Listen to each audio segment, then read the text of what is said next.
जय श्री कृष्ण बाळको आज આપણે અંગ્રેજીમાં lesson number 8 this and those સૌથી પહેલા તો આપણે ધ્યાન રાખવા જેવી યાદ છે એ આપણે જોઈ લઈએ ધીસ એટલે આ એ છે એ એક વચનમાં વપરાય છે ધેટ એટલે પેલું જે પણ એક વચનમાં વપરાય છે હવે આ ધીસ નું બહુવચન શું થાય છે ધીસ અને આ ધીસ છે ક્યાં વપરાય છે બહુવચનમાં વપરાય છે શેમાં વપરાય છે બહુવચનમાં અને ધોઝ છે એ ધેટ નું બહુવચન છે જે બહુવચનમાં શબ્દ વપરાય છે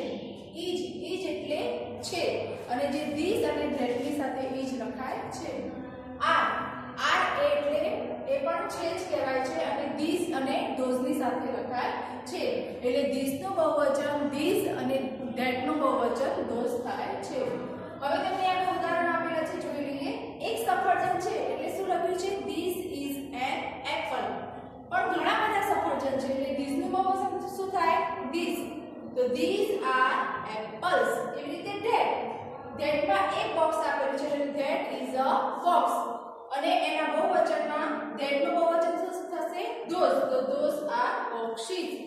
હવે આપણે તમને ફોન્ટ ટાઈમ આપ્યું છે એમાં તમને લખેલું છે કે ધીસ આર અને ધોઝ આર વડે ખાલી જગ્યા પૂરવાની છે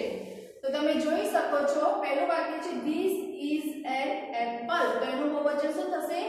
ધીસ આર આપણે ખાલી વચ્ચે લખવાનું છે કે ધીસ નું બહુવચન ધીસ થાય અને ધેટ નું બહુવચન ધોઝ થાય એટલે ધીસ આર કે ધોઝ આર લખવાનું છે બીજું છે ધેટ ઇઝ અ બોલ તો those are balls This is a bus. So these are buses. This is an orange. તો એનું બહુવચન શું થશે? These are oranges. આપણને ખબર છે કે આપણે બહુવચન હોય ત્યારે આર્ટિકલ લખતા નથી. That is a monkey. તેનું બહુવચન થશે those are monkeys. છઠ્ઠું that is a table. તેનું બહુવચન થશે those are tables. सातमું this is an egg તો એનું બહુવચન થશે these are eggs